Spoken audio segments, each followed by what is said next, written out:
he fighting with me. He hit my head with the knife. And he never helped me out with my green card. 13 years of marriage. You know, like he kept postponing it and then throwing it, oh, if you get it, you're going to run away. If you get it, you're going to leave. So that's another form of abuse, which I didn't realize till a lot later.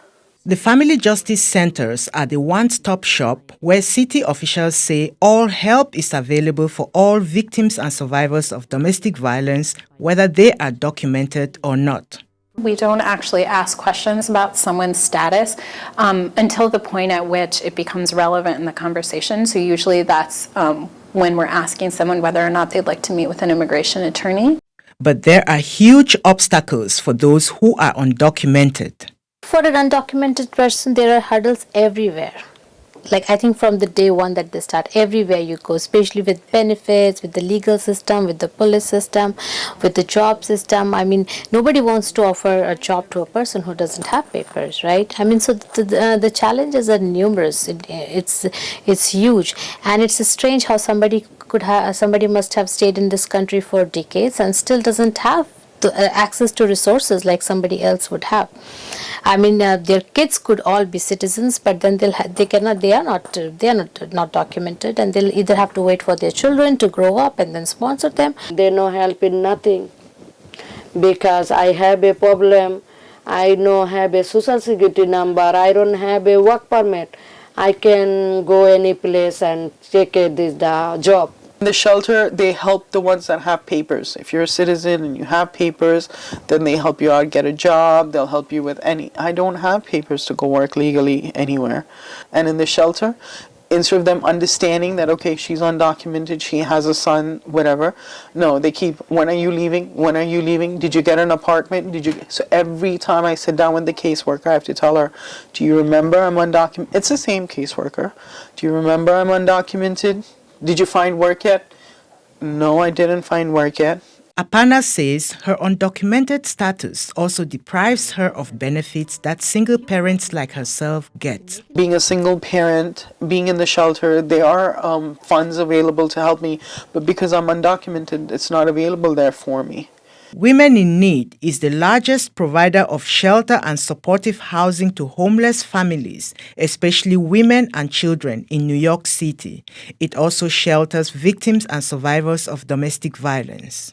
We never ask about citizenship.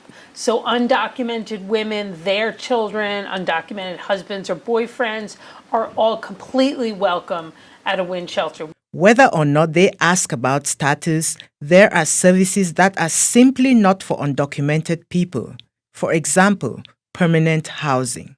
It is harder for undocumented people because the vouchers include federal money. And that federal money is obviously not usable for people who are undocumented. We try to make sure that our case managers are the resident experts in knowing what types of benefits someone is entitled to, regardless of their immigration status. But there are some benefits that are tied to federal dollars, and those in particular oftentimes have restrictions related to what someone's status is. I happen to have talked to women who are survivors, and they say they go to the family justice centers and they don't help them. So they say all the help that they say the family justice centers make available to victims, they don't get them. So they don't get any help, either with immigration or with housing. Even some women who don't really have an undocumented status issue, they don't help them. So what can be done to make sure that they pay attention to these women, the family justice centers? I mean, that's a criticism of family justice centers for all women who come forward. And I share that concern. And that's why we have oversight hearings to see what the family justice centers are doing and try to bring attention to the fact that they don't necessarily, not only do they, there might be questions about how well they serve the people who come through the door, but also there's a vast number of people who don't even know they exist. so don't know to even go there to try to get services. We've definitely heard concerns, and it's why I've passed legislation requiring the office to end gender-based violence on what work is exactly done at FJC to try to get an understanding of whether or not people are served. We do hear about the VAWA, we hear about the U visa. A woman I spoke to said she's been in the shelter for so long, and they tell her that, okay, with time you will have the VAWA. But in the meantime, I just want to understand what happens with them in the women's shelters or in shelters, in regular shelters. What happens to them before they get these visas? So the city is often, more often than not, constrained by federal government rules. The federal government is the one that provides most of the housing vouchers. So when women come into a domestic violence shelter, an emergency shelter, they are not asked what their immigration status is. If they need help and they meet the criteria of needing that emergency help, they get a placement. Right? Yeah. The problem becomes after 6 months, because the first 6 months when they're in the domestic violence shelter, that's under city control. But after 6 months, when they no longer have access to the DV shelter and they can't get housing because the federal regulations don't allow the city to give vouchers for those individuals, then they get placed into the regular shelters and can languish there for a long time. What the city can do, and it's through their partnership with Safe Horizons, is help those women in any way that they can within the federal law. So let's say, for example, their children can have access to benefits. Then through their children, they might be able to be signed up for SNAP, food assistance, for Medicaid, medical assistance, or maybe even housing. But the city's hands are tied by the federal government's very strict rules against helping people who are not citizens. It's draconian. It's nothing I support, but that's the reason our hands are tied.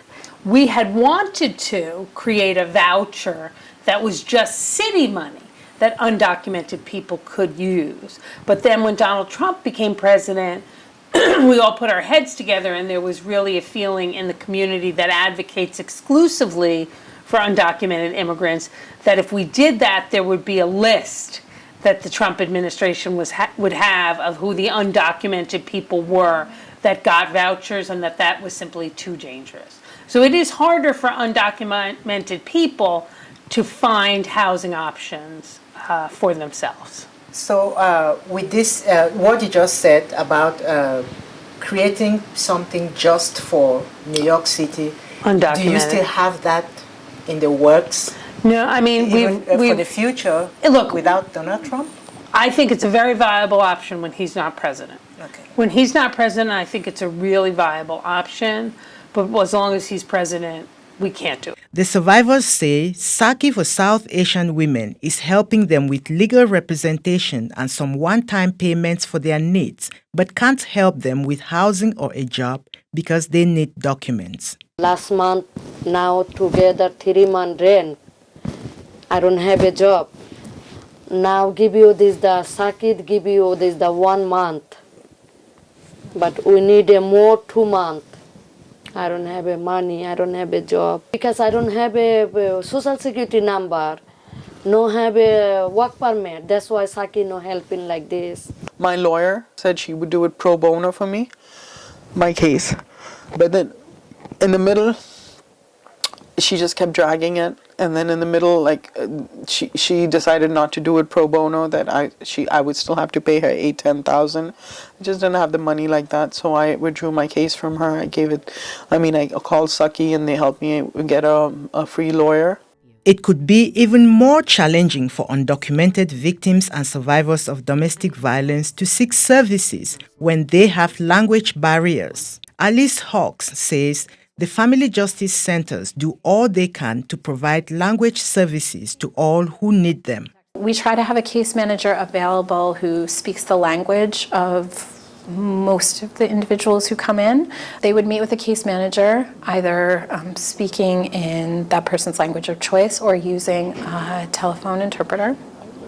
We also have American Sign Language interpreters and certified deaf interpreters that are available if someone prefers to use those methods of communication. But Chatterjee says the Family Justice Centers need to do more. I will say why I would refer a client to Family Justice Center is because if the client is not able to come to me, say the client lives somewhere in Queens and she is not comfortable traveling 2 hours, then I would refer her to Queens Family Justice Center. That is the only reason why I would refer a client to Family Justice Center. And the moment Family Justice Center would discover that the client is not proficient in English, they refer them back to us. So sometimes it's very, very frustrating. I share that concern, and that's why we have oversight hearings to see what the Family Justice Centers are doing and try to bring attention to the fact that they don't necessarily, not only do they,